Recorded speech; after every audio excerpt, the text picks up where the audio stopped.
सबसे पहले तो आप सभी को रक्षाबंधन की हार्दिक शुभकामनाएं। शुरू करते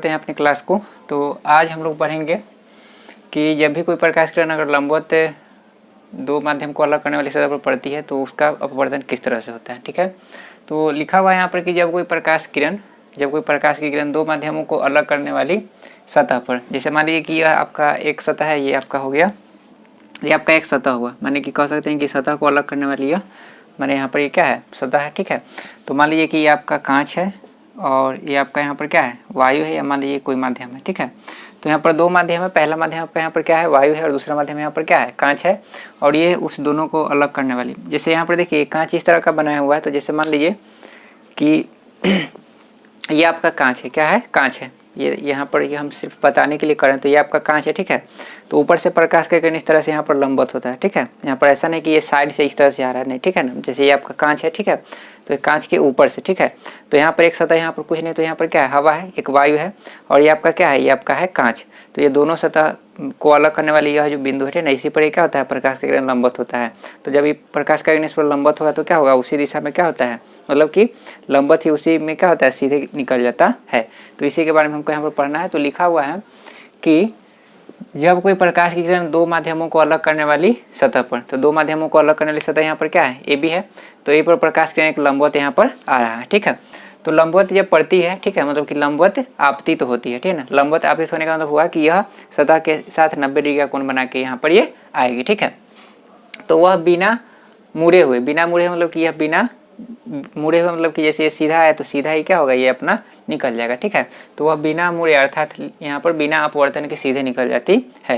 तो ये प्रैक्टिकली आप जब कीजिए तो इस तरह से आप देखिए कि ऐसा होता है। ठीक है, वही अगर मान लीजिए कि यह कुछ जैसे यहाँ पर अगर मान लीजिए कि कहें कि आपतित किरण और आपका जो अभिलंब है उसके बीच में कितना का कोण बनना है, तो वहाँ पर कोण नहीं बनना है, दोनों आपका एक ही रेखा पर है, तो वहाँ पर क्या होगा, आपतन कोण का मान क्या होगा, 0 डिग्री होगा, जिसकी वजह से यहाँ पर अपवर्तन कोण का मान भी क्या होता है, 0 डिग्री होता है। वही अगर मान लीजिए कि ये लंब है और ये लंब के साथ कुछ डिग्री का कोण बना के आता है इस तरह से। ठीक है, तो ये क्या होता है, वो दिशा बदलता आपका हो सकता था कि वो आपका क्या होता है, ये आपका वो सघन माध्यम से विरल माध्यम में आता है तो क्या होता है, अभिलंब से दूर जाता है, और अगर मान लीजिए विरल माध्यम से सघन माध्यम में आता है तो क्या होता है, अभिलंब की ओर मुड़ जाता है। ठीक है ना, लेकिन ऐसा यहाँ पर नहीं है। अब इसका अगर मान लीजिए कि मैथमेटिकल प्रूफ अगर हम देखेंगे तो हम यहाँ पर जानते हैं कि उस दिन हम आपको बताए थे कि स्नेल का एक नियम होता है जो आपका होता है क्या, साइन आई बटा में होता है साइन आर बराबर में। हम बताए थे कि यह साइन आई बटा साइन आर जो होता है किसके बराबर होता है, तो ये C1 बटा C2 के बराबर भी होता है। कहीं पर C1 बटा C2 लिखा रहेगा, कहीं पर आपको लिखा हुआ वहाँ पर रहेगा क्या, V1 बटा V2, मतलब कि पहला माध्यम है प्रकाश का चाल और दूसरा माध्यम है प्रकाश का चाल। एक चीज़ और बताना उस दिन भूल गए थे कि जैसे साइन आई बटा साइन आर लिखते हैं तो उसको हम साइन आई बटा साइन आर बराबर हम क्या लिखे थे, एक नियतांक। ठीक है ना, तो एक नियतांक की जगह पर कहीं कहीं पर आपको बुक में आपको लिखा हुआ रहेगा म्यू, क्या लिखा रहेगा, साइन आई बटा में साइन आर बराबर में लिखा रहेगा म्यू। यहाँ पर आप n/1 भी लिख सकते हैं ना, हम बताते हैं कि n से भी हम वहाँ पर क्या करते हैं, अपवर्तन को वहाँ पर रिप्रेजेंट करते हैं, तो कहीं कहीं पे आपको यहाँ पर म्यू भी लिखा हुआ रहेगा। और अगर मान लीजिए कि इस तरह से लिखा हुआ है, 2 1 करके लिखा हुआ है, इसका मतलब ये हुआ कि माध्यम एक का अपवर्तनांक हम निकाल रहे हैं किसके सापेक्ष, 2 के सापेक्ष लिख रहे हैं। ठीक है, और ऐसे जनरली अगर मान लीजिए कि लिखा हुआ है तो इस तरह से लिखा रहेगा साइन आई बटा में साइन आर बराबर में म्यू, तो इस तरह से यहाँ पर लिखा हुआ रह सकता है।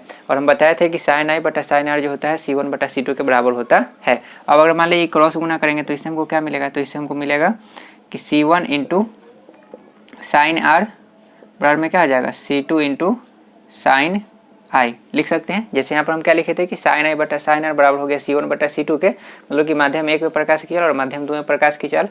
अब इसको क्रॉस गुना करेंगे तो यहाँ पर क्या हो जाएगा, C1 साइन आर बराबर में हो जाएगा C2 साइन आई। अब यहाँ पर जो आपका है, जैसे मान लीजिए कि यहाँ पर हम लिखे क्या, C1 इंटू साइन आर बराबर हम लिखे C2 इंटू साइन आई। अब यहाँ पर हम क्या लिख सकते हैं कि C1 साइन आर रहने दीजिए बराबर में C2, और आपको पता है कि यहाँ पर साइन आई आपका क्या होता है, अपवर्तन का कोण होता है, क्या होता है, आई आपका होता है आपतन का कोण, और आर जो आपका होता है वो क्या होता है, अपवर्तन का कोण होता है। तो आपको यहाँ पर पता है कि यहाँ पर जो एंगल आई का मान है वो क्या है, 0 डिग्री है। तो यहाँ पर अगर हम साइन 0 लिखेंगे, आई के बदले क्या लिखेंगे, साइन 0 डिग्री, तो उससे यहाँ पर होगा क्या कि C1 साइन आर बराबर यहाँ पर क्या हो जाएगा, आपको पता है कि साइन 0 डिग्री का मान क्या होता है, 0 होता है। तो जब यहाँ पर 0 से गुना करेंगे तो यहाँ पर क्या हो गया, 0 हो गया। तो अगर मान लीजिए कि RHS में आपका 0 हुआ तो यहाँ भी आपका 0 होना चाहिए। ठीक है, अब यहाँ पर बात यह है कि यहाँ पर दो चीज़ गुना में है, या तो C1 का मान 0 होना चाहिए या तो आपका साइन आर का मान 0 होना चाहिए, तभी दोनों तरफ 0 बराबर 0 होगा। ठीक है, अब यहाँ पर क्या है कि जैसे यह माध्यम 1 से माध्यम 2 में आया है प्रकाश, ठीक है, मतलब कि प्रकाश माध्यम 1 वायु से और दूसरा माध्यम आपका क्या है, कांच है, तो माध्यम 1 से माध्यम 2 में है। ठीक है, तो यहाँ पर क्या हुआ होगा कि जैसे ये प्रकाश का जाल इसमें ज़्यादा रहा होगा, क्योंकि आपका देख रहे हैं कि आपका क्या है, प्रकाशीय रूप से क्या है आपका विरल माध्यम और ये आपका क्या है, सघन माध्यम। तो आपको पता है कि विरल माध्यम में क्या होता है, प्रकाश का चल अधिक होता है, सघन माध्यम में प्रकाश का चल क्या होता है, कम होता है। तो अगर मान लीजिए कि ये प्रकाश के ऊपर से आया और सीधे निकल गया, तो निकल गया इसका मतलब कि वहाँ पर उसका जो भी रहा होगा, मतलब कि उसका जो चाल रहा होगा वो तो 0 नहीं रहा होगा। अगर वो 0 होता तो वो यहाँ से आगे बढ़ता ही नहीं। ठीक है, तो इसका मतलब ये हुआ कि उसका कुछ चाल रहा होगा। अब यहाँ पर चाल उसका क्या रहा होगा, जैसे मान लीजिए यहाँ पर चाल उसका जो अधिक रहा होगा, यहाँ पर आके क्या हो गया होगा, कम हो गया होगा, क्योंकि ये आपका क्या है, विरल से सघन में जा रहा है। ठीक है ना, वो जब सघन से विरल में जाता है तो उसका चाल क्या होता है, अधिक होता है, लेकिन यहाँ पर विरल से सघन में आ रहा है तो चाल उसका क्या होगा, कमेगा। लेकिन कम के इतना नहीं होगा कि वो 0 हो जाएगा। अगर 0 हो जाएगा तो ये प्रकाश का किरण उससे आर पार होगा ही नहीं। ठीक है, तो यहाँ पर आपको पता हो गया कि C1 0 नहीं हो सकता है। तो C1 0 नहीं हो सकता है, इसका मतलब कि आपका साइन आर का मान क्या होगा, 0 डिग्री के बराबर होगा। और साइन आर का मान 0 डिग्री के बराबर कब होगा, जब आपका आर का मान 0 डिग्री होगा। और आर का मान 0 डिग्री कब होगा, जब आपका यह जो है यह इसी पथ में क्या होगा, आगे बढ़ जाएगा। और मान लीजिए कि ये इसी पथ में आगे नहीं बढ़ेगा, कुछ अगर कोण बनाएगा तो इसका मान 0 डिग्री नहीं होगा। ठीक है, तो इसलिए आपका यहाँ पर भी क्या हो जाएगा कि साइन आर का ही मान 0 होगा और आर का भी मान 0 डिग्री हो जाएगा। तो यहाँ पर आप क्या लिखिएगा, C1 इंटू साइन 0 डिग्री बराबर हो जाएगा 0। तो इस तरह से यहाँ भी 0 हो गया, यहाँ भी 0 हो गया। तो ये मैथमेटिकल प्रूफ भी इस तरह से आप कर सकते हैं कि यहाँ पर आप दिखा सकते हैं कि यहाँ पर एंगल आई, यहाँ पर एंगल आई और एंगल आर का मान आपका क्या हो गया, 0 डिग्री हो गया, अर्थात आपका यहाँ पर अपवर्तन नहीं हुआ। ठीक है, तो इस तरह से आप इसको प्रूफ कर सकते हैं। और प्रैक्टिकली अगर आप कीजिएगा तो कांच लेकर के आप वहाँ पर कर सकते हैं। एक लेजर लाइट होता है जिससे आपका क्या होता है, प्रकाश का एक सीधी रेखा में आपको वहाँ पर क्लियरली दिखाई देता है। वहाँ पर आपका जो प्रकाश किरण होता है अलग अलग दिशा में फैलता नहीं है, तो उससे आप ये प्रयोग कर सकते हैं। ठीक है, आगे जो आपका पॉइंट है ये समझ में आ गया होगा, आगे बढ़ते हैं। अगला जो आपका पॉइंट है वो आपका पार्श्विक विस्थापन। क्या है पार्श्विक विस्थापन, तो पार्श्विक विस्थापन होता है क्या है, अंग्रेजी में इसको कहते हैं लैटरल डिस्प्लेसमेंट। क्या कहते हैं, लैटरल डिस्प्लेसमेंट। तो यहाँ पर लिखा हुआ है कि आपतित किरण और निर्गत किरण के बीच लंबवत दूरी को, तो आपतित किरण तो आपको पता है कि ये आपतित किरण क्या हुआ, तो आपतित किरण आपको पता है कि जो किरण आपतित होती है, ठीक है ना, किसी सतह पर, ठीक है ना, मतलब दो माध्यमों को अलग करने वाली सतह पर, ठीक है, तो वो आपका क्या होता है, आपतित किरण होता है। और जो किरण उस माध्यम से होकर के निकल जाती है उसी को हम क्या कहते हैं, निर्गत किरण। जैसे यहाँ पर अगर हम बात करें तो यहाँ पर आपका आरएस जो हो जाएगा क्या हो जाएगा, तो आरएस आपका यहाँ पर होगा निर्गत किरण होगा। क्या होगा, निर्गत किरण होगा। पीक्यू यहाँ पर क्या होगा, तो पीक्यू आपका होगा यहाँ पर आपतित किरण। और क्यूआर जो है वो आपका क्या हो जाएगा, तो क्यूआर आपका हो जाएगा अपवर्तित किरण। क्या हो रहा है, अपवर्तित किरण, मतलब कि उस माध्यम में ये अपवर्तित हुआ, ये आरएस निकल गया तो निर्गत किरण। निर्गत किरण मतलब कि उससे निकल गया, ठीक है, इसको आउटगोइंग रे भी कहते हैं, ठीक है ना, या इमरजेंट रे भी कहते हैं। और ये इस पर आपतित हो रहा है तो ये आपका क्या है, आपतित किरण है। ठीक है, तो लिखा हुआ है कि आपतित किरण और निर्गत किरण के बीच लंबवत दूरी को क्या कहते हैं, पार्श्विक विस्थापन कहते हैं। तो यहाँ पर आप देख रहे हैं कि यहाँ पर पार्श्विक विस्थापन क्या होगा, शून्य होगा, क्योंकि यहाँ पर आपका क्या होगा, यहाँ पर आपका अपवर्तन हुआ ही नहीं। ठीक है, तो यहाँ पर आपका पार्श्विक विस्थापन शून्य होता है। इसके लिए अलग डायग्राम बना के इसको हम बताएंगे। ठीक है, आगे लिखा हुआ है कि यह 3 बातों पर निर्भर करता है, मतलब कि पार्श्विक विस्थापन का मान अधिक होगा कम होगा, ठीक ना, यह 3 बातों पर निर्भर करता है। तो मुख्यतः यह 3 बातों पर निर्भर करता है, ठीक ना, 3 इसका मेन फैक्टर होता है। तो पहला लिखा हुआ है कि कांच की मोटाई, तो कांच की मोटाई जैसे मान लीजिए कि हमारे पास ये कांच है, मतलब कि ग्लास है, ठीक है, तो इसका मोटाई जितना ज़्यादा होगा, क्या होगा, इतना इसका मोटाई क्या होगा, जितना ज़्यादा होगा उतना ही पार्श्विक विस्थापन का मान भी क्या होगा, अधिक होगा। ठीक है ना, वो कैसे होगा आगे हम डिस्कस करेंगे। एक एग्जाम्पल इस पर समझ लीजिए, जैसे मान लीजिए कि अगर आप क्या करते हैं कि जैसे खिड़की में अगर कांच लगा हुआ है, ठीक है, घर की खिड़की में कभी कभी क्या होता है, कांच लगा रहता है। तो कांच लगा रहता है तो वहाँ पर अगर आप खिड़की के बाहर से आप देखते हैं या मान लीजिए खिड़की के अंदर से ही देखते हैं तो आपको वहाँ पर चीज़ आपको जितना क्या होता है, एक्चुअल जो आपका होता है वही दिखाई देता है। वहाँ पर आपका जो होता है मुड़ा हुआ या इस तरह का आपको दिखाई वहाँ पर नहीं देता है। ठीक है, तो ऐसा इसलिए होता है क्योंकि वहाँ पर जो कांच का जो खिड़की के कांच का जो मोटाई होता है वो क्या होता है, बहुत ही कम होता है, इसलिए आपको ऐसा दिखाई नहीं देता है। तो वहाँ पर पार्श्विक विस्थापन बहुत ही कम होता है, तो उसको वहाँ पर हम मान लेते हैं कि पार्श्विक विस्थापन वहाँ पर हुआ ही नहीं, मतलब कि निग्लिजिबल हुआ। ठीक है, उसी तरह से मान लीजिए कहीं पर जाइएगा कोई ऑफिस वगैरह में या कहीं पर भी क्या होते हैं कि लोग टेबल रखे रहते हैं। जैसे मान लीजिए कि कहीं पर जैसे मान लीजिए कि आपका टेबल है, टेबल के नीचे कुछ पेपर रखा हुआ है ना, कुछ पढ़ने वाला चीज़ है ना, उसके ऊपर से आपका क्या है, कांच रखा रहता है, बहुत सारे ऑफिसों में रहता है रखा हुआ। तो ऊपर से अगर आप उसको देखिएगा, ठीक है, तो आपको कांच के नीचे रखा हुआ चीज़ आपको क्लियरली वहाँ पर क्या होगा, अच्छे से वहाँ पर दिखाई देता है। तो वहाँ पर भी क्या होता है, कांच का मोटाई कम होता है, जिसकी वजह से आपको वहाँ पर पार्श्विक विस्थापन क्या होता है, कम होता है, तो आपको अक्षर वहाँ पर अच्छे से दिखाई देता है। वही अगर कांच अगर अधिक मोटा होता है तो आपको अक्षर थोड़ा सा मोटा, थोड़ा सा बड़ा या छोटा सा दिखाई देता है आपको, ठीक है। तो वहाँ पर ये आपका एग्जाम्पल हो गया, ठीक है, कि अगर कांच का मोटाई अधिक होगा तो पार्श्विक विस्थापन का ही मान क्या होगा, अधिक होगा। कांच का मोटाई अगर कम होगा तो क्या होगा, तो पार्श्विक विस्थापन का मान भी कम होगा, ठीक है। अगला है आपका कि आपतन कोण का मान बढ़ने पर इसका मान बढ़ता है। ये सब आपको डायग्राम के द्वारा बताएंगे भी हम, ठीक है, यहाँ पर लिखा हुआ है। तो आपतन कोण का मान जितना ज़्यादा होगा आपका पार्श्विक विस्थापन का मान भी कम होगा, अधिक होगा। क्या होगा, अधिक होगा, मतलब कि आपतित किरण और निर्गत किरण के बीच का जो लंबाई होगा, मतलब कि दूरी जो होगा, लंबवत दूरी, वो क्या होगा, अधिक होगा। और तीसरा निर्भर करता है कांच की सिल्ली की चौड़ाई पर, मतलब कि कांच का जो आपका सिल्ली है, ठीक है ना। सिल्ली कहने का मतलब यहाँ पर क्या हुआ कि जैसे इस तरह का ये आपका कांच का क्या है, टुकड़ा है, ठीक है ना। ये आपका यहाँ पर ये आपका क्या है कि ये भुजा इसमें जो होता है वो क्या होता है, समानांतर होता है। क्या होता है, समानांतर, ठीक है। ए भी यहाँ डीसी के समानांतर है, एडी आपका किसके समानांतर है, बीसी के समानांतर है, ठीक है। तो कांच का सिल्ली अगर जितना चौड़ा होगा, जितना अधिक चौड़ा होगा, उसका पार्श्विक विस्थापन भी क्या होगा, उतना ही ज्यादा होगा। जितना कम चौड़ा होगा उसका पार्श्विक विस्थापन भी क्या होगा, कम होगा, ठीक है। तो ये तीन फैक्टर जो है, पहला आपका क्या हो गया, मोटाई की मोटाई अगर अधिक होगा तो उसका पार्श्विक विस्थापन भी क्या होगा, अधिक होगा। कांच का मोटाई जितना कम होगा उसका पार्श्विक विस्थापन भी उधर क्या होगा, उतना ही कम होगा। आपतन कोण का मान जितना ज्यादा होगा पार्श्विक विस्थापन भी उतना ज्यादा होगा। आपतन कोण का मान कमेगा तो आपका पार्श्विक विस्थापन का ही मान क्या होगा, कमेगा। और तीसरा जो आपका है कांच की सिल्ली का चौड़ाई, सिल्ली का चौड़ाई जितना क्या होगा, अधिक होगा, ठीक है, आपका पार्श्विक विस्थापन का मान भी उतना ही अधिक होगा। जितना कम चौड़ा होगा उसका पार्श्विक विस्थापन भी क्या होगा, उतना ही कम होगा। तो इतना पहले आप लोग नोट कर लीजिए, उसके बाद इसको डायग्राम के द्वारा डिस्कस करते हैं।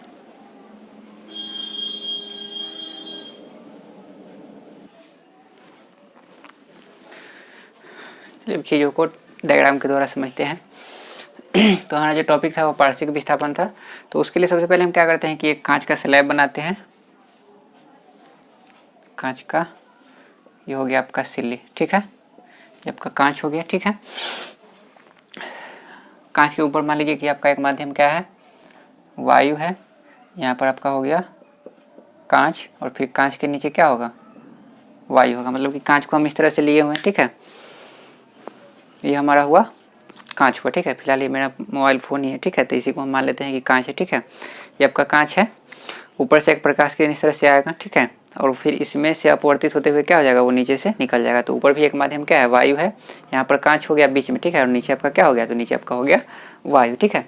तो यहाँ पर जो है अपवर्तन दो जगह पर होगा। पहला आपका जब वायु से कांच में जाएगा तब, ठीक है, और फिर जब कांच से वायु से, मैंने कांच में से वायु में जाएगा तब, ठीक है। अब यहाँ पर हम क्या करते हैं, इसका नाम देते हैं। ये ए हो गया, ये बी हो गया, ये सी हो गया, ये आपका हो गया डी। ABCD आपका एक कांच का स्लैब हो गया, ठीक है, कांच का सिल्ली हो गया, ठीक है। अब एक प्रकाश किरण हम लेते हैं। तो ये आपका हो गया एक प्रकाश किरण, जो इस पर क्या हो रहा है, आपतित हो रहा है। कुछ कोण बना करके यहाँ आपतित हो रहा है। याद रखिए कि कुछ कोण बना करके आएगा तभी वो क्या होता है कि वो अपवर्तित होगा, ठीक है। अगर मान लीजिए कि 0 डिग्री का कोण बना के आएगा तो वो सीधे क्या हो जाएगा, निकल जाएगा, जैसा कि अभी हम बताए थे। अब यहाँ पर क्या है कि यह आपका वायु है, कैसा माध्यम है, तो विरल माध्यम है। कांच आपका क्या है, सघन माध्यम है। तो ये अभिलंब की ओर क्या होगा, मुड़ेगा, मतलब इस तरह से थोड़ा आएगा, ठीक है। अब यहाँ पर हम क्या करते हैं, अभिलंब डालते हैं, ठीक है। अभिलंब डाल दिए। यहाँ पर जो कोण बनेगा ये क्या हो जाएगा, आई हो जाएगा, और यहाँ पर जो कोण बनेगा वो क्या हो जाएगा, आर हो जाएगा, ठीक है। अब यहाँ पर पहला यहाँ पर क्या हुआ कि ये आपतित हुआ इस बिंदु पर, ठीक है। फिर यहाँ से क्या हुआ, अपवर्तित हुआ। तो यहाँ पर कांच में क्या हुआ, अपवर्तित हुआ, और फिर अपवर्तित होते हुए क्या हो जाएगा, ये निकल जाएगा, कांच से क्या हो जाएगा, निकल जाएगा। और कांच से जब निकलेगा तो चूंकि कांच यहाँ पर क्या है, सघन माध्यम है, और वायु आपका क्या है, विरल माध्यम। तो सघन माध्यम से विरल माध्यम में जाएगा तो ये क्या होगा, अभिलंब से दूर भागेगा। तो यहाँ पर अगर हम अभिलंब ड्रॉ करते हैं, ठीक है, तो आप देख रहे हैं कि यहाँ से क्या हो रहा है, दूर भाग रहा है, और उसके बीच का यहाँ पर जो कोण है वो क्या है, इससे यहाँ पर ज़्यादा है। यहाँ पर जो कोण बनेगा तो इसको हम ऐसा करते हैं कि इसको हम मान लेते हैं I1, इसको हम मान लेते हैं R1, और इसको हम मान लेते हैं यहाँ पर I2 मान लेते हैं, और यहाँ पर हम मान लेते हैं R2, ठीक है। यहाँ पर हम मान लिए I2 और यहाँ पर हम मान लिए R2, ठीक है। आपको पता है कि जब I1 का मान अधिक होगा और R1 का मान कम होगा, माने आप समझिए कि आपका विरल माध्यम से सघन माध्यम में जा रहा है, ठीक है, प्रकाश किरण। और जब आपका I1 का मान कम होगा और R2 का मान अधिक, मान कहने का मतलब हो गया क्या यहाँ पर कि अगर आपतन कोण का मान कम है और अपवर्तन कोण का मान अधिक है तो समझिए कि सघन माध्यम से विरल माध्यम में प्रकाश जा रहा है। और जब आपका आपतन कोण का मान अधिक होगा और आपका अपवर्तन कोण का मान कम होगा तो आप समझिए कि जो प्रकाश किरण है वो आपका विरल माध्यम से सघन माध्यम में जा रही है, ठीक है। ये हो गया। अब इसका हम नाम दे देते हैं। नाम यहाँ पर हम लिख देते हैं क्या, ये हो गया P, ये हो गया Q, ठीक है। यहाँ पर हम देते हैं R, यहाँ पर हम दे दिए S, ठीक है। अब अगर मान लीजिए यहाँ पर कि अगर ये कांच बीच में नहीं आता, ये अगर कांच को हम अगर बीच में नहीं रखते तो ये प्रकाश किरण जैसे ही दिशा में जा रहा था, जितना रेडियल कोण बना के उतना रेडियल कोण बनाया क्या होता है, ये आगे की ओर निकल जाता है, ठीक है। एक बात और कि यहाँ पर यह जो प्रकाश किरण निकला इसको हम निर्गत किरण कहते हैं। क्या कहते हैं? इसको हम कहते हैं निर्गत किरण। निर्गत मतलब कि वो निकलना, ठीक है। निर्गत मतलब क्या होता है? निकलना। तो ये कांच से निकल गया, ठीक है, तो ये इसको हम क्या बोलेंगे? निर्गत किरण, निर्गत किरण बोलेंगे। तो यहाँ पर क्या हुआ कि ये आपका निर्गत किरण हुआ, ठीक है। मतलब कि RS जो है आपका वो क्या है, सॉरी यहाँ पर एरो का साइन दे देते हैं जो दिशा बताएगा, ठीक है।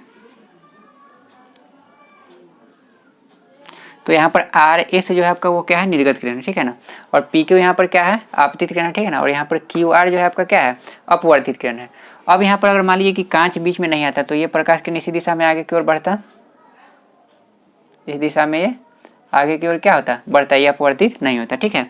तो ये आपका हो गया आपतित किरण। क्या हो गया? ये आपतित किरण का जो मेन जो कह सकते हैं कि इसका जो ओरिजिनल रास्ता है, ठीक है, वो यही था। लेकिन यहाँ पर क्या हुआ, कांच आकर के इसके रास्ता को क्या कर दिया?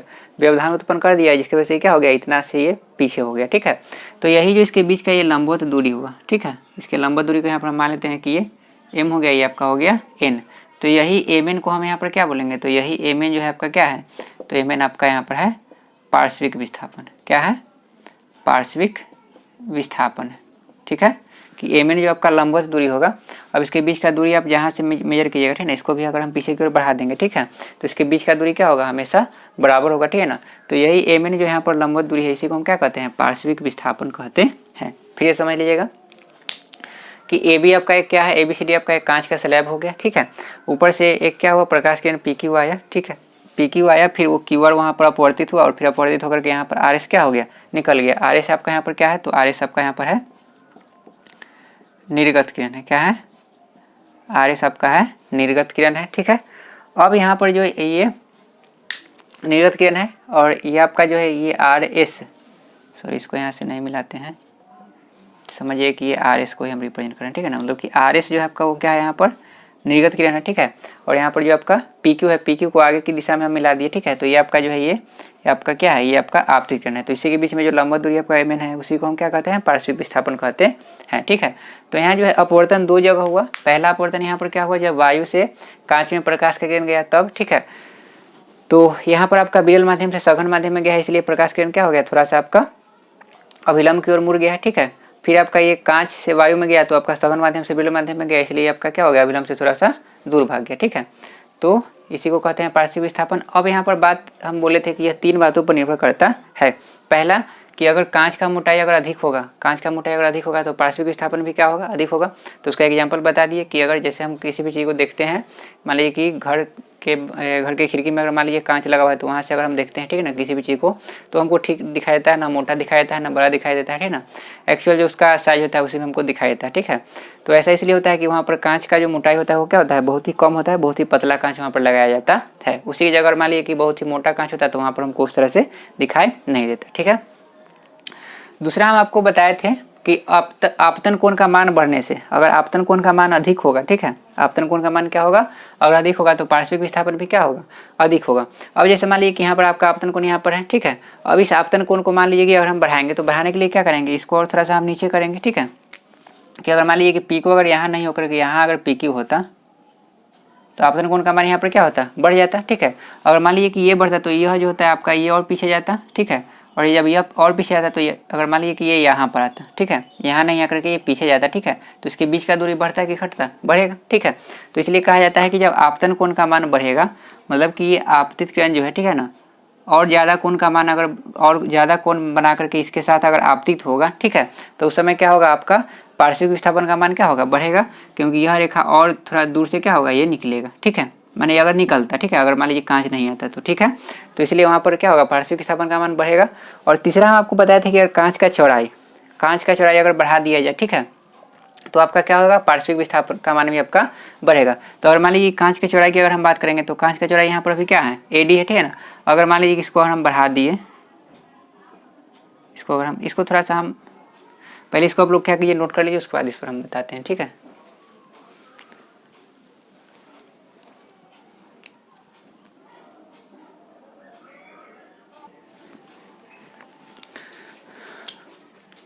वैसे देख लीजिए चौड़ाई वाला, जैसे मान लीजिए कि हमारे पास ये कांच का क्या है, सिल्ली है, ठीक है। ये आपका आपतित किरण हुआ, ये बीच में यहाँ पर अपवर्तित हुआ, फिर यहाँ पर क्या हो गया, अभिलंब से दूर भाग गया, ठीक है। और अगर मान लीजिए कि इसका चौड़ाई अगर हम बढ़ा देते हैं, इसका चौड़ाई अगर हम बढ़ा दिए, ठीक है, तो ये आपका और क्या होता, आगे की ओर जाता, ठीक है। तो यहाँ पर अगर मान लीजिए कांच का चौड़ाई इतना है तो ये यहाँ से निकल गया, ये यहाँ से क्या हो गया, निकल गया। कांच का चौड़ाई हम बढ़ा दिए तो ये क्या हुआ, और नीचे से बढ़ा, ठीक है ना। लेकिन ये जो आपका आपतित किरण है, क्या है, आपतित किरण है, इसको अगर हम मान लीजिए कि अगर ड्रॉ करेंगे अगर हम, ठीक है, तो यहाँ पर आप देख रहे हैं कि इसके बीच में यहाँ पर दूरी कितना है, इसके बीच में दूरी अगर मान लीजिए कि चौड़ाई अगर हम इतना ही लेते, ठीक है, तो उसके बीच में लंबवत दूरी ये इतना होता, ठीक है। और जब इसका हम चौड़ाई क्या कर दिए, बढ़ा दिए, क्या कर दिए, बढ़ा दिए, तो इसके बीच का जो लंबवत दूरी हो गया वो क्या हो गया, आपका बढ़ गया। क्योंकि ये आपका क्या है, ये आपका यहाँ पर जो भी है चौड़ाई बढ़ने से पहले ये आपका क्या था, निर्गत किरण था, क्या था, ये आपका निर्गत किरण है। और ये आपतित किरण की दिशा को हम उसी दिशा में क्या कर दिए, और आगे बढ़ा दिए, तो इसके बीच का लंबवत दूरी यहाँ पर देखें तो यहाँ पर कम गया, ठीक है। लेकिन जैसे इसका चौड़ाई अगर हम बढ़ा दिए तो यहाँ पर निर्गत किरण यहाँ नहीं होकर के निर्गत किरण यहाँ पर हो गया, ठीक है। तो इसके बीच का जो लंबवत दूरी है वो आपका क्या हो गया, बढ़ गया। तो इसलिए कहा जाता है कि जब इसका चौड़ाई अधिक होगा, मतलब कि कांच का जो सिल्ली होगा उसका चौड़ाई अगर क्या होगा, अधिक होगा, ठीक है, तो पार्श्विक विस्थापन भी अधिक होगा। कांच का चौड़ाई अगर कम होगा तो उसका पार्श्विक विस्थापन भी क्या होगा, कम होगा। और अगर कि ये कोण का मान, मतलब कि ये यहाँ पर जो आपतन कोण का मान होता है यहाँ पर, ठीक है, याद रखिए कि आपतन कोण का मान यहाँ पर हम मेजर करते हैं कि आपतन कोण का मान अगर यहाँ पर अधिक होगा, ठीक है, आपतन कोण का मान अगर अधिक होगा तो पार्श्विक विस्थापन का मान भी क्या होगा, बढ़ेगा, ठीक है। तो ये तीन बात आपको याद रखना है कि जब भी कि कांच का मोटाई अगर अधिक है तो पार्श्विक विस्थापन भी अधिक होगा, कांच का मोटाई अगर कम है तो पार्श्विक विस्थापन भी कम होगा, ठीक है। जैसा कि हम लोग देखते हैं, ठीक है, कि टेबल के नीचे वाला एग्जांपल बताया कि टेबल के नीचे कोई पेपर रखा हुआ है या मान लीजिए कोई चीज़ लिखा हुआ है, ठीक है, वो रखा हुआ है, उसके ऊपर से आपका क्या है, रखा हुआ है कांच, तो ऊपर से अगर आप पढ़िएगा तो आपको ज़्यादा वहाँ पर डिफरेंस नहीं पता चलेगा। तो वहाँ पर क्या होता है कि कांच पतला होता है तो इसके जगह हमको ऐसा लगता है कि वहाँ पर पार्श्विक विस्थापन नहीं हुआ, लेकिन वहाँ पर भी होता है, लेकिन बहुत कम होता है, जिसकी वजह से ऐसा होता है। दूसरा आपको हम बताया क्या कि आपतन कोण का मान बढ़ेगा तो पार्श्विक विस्थापन का मान भी क्या होगा, बढ़ेगा। आपतन कोण का मान अगर घटेगा तो पार्श्विक विस्थापन का ही मान घटेगा। और जब आपतन कोण का मान शून्य हो जाएगा, मतलब कि जब लंबवत होगा तो उस समय पार्श्विक विस्थापन क्या होगा, तो भी आपका शून्य हो जाएगा, ठीक है। तीसरा बताया कि अगर कि चौड़ाई अगर ज़्यादा होगा, चौड़ाई अगर ज़्यादा होगा तो पार्श्विक विस्थापन भी ज़्यादा होगा, चौड़ाई अगर कम होगा तो पार्श्विक विस्थापन भी क्या होगा, कम होगा, ठीक है। तो आई होप कि आप लोगों को समझ में आ गया होगा, तो इसको अच्छे से नोट कर लीजिए।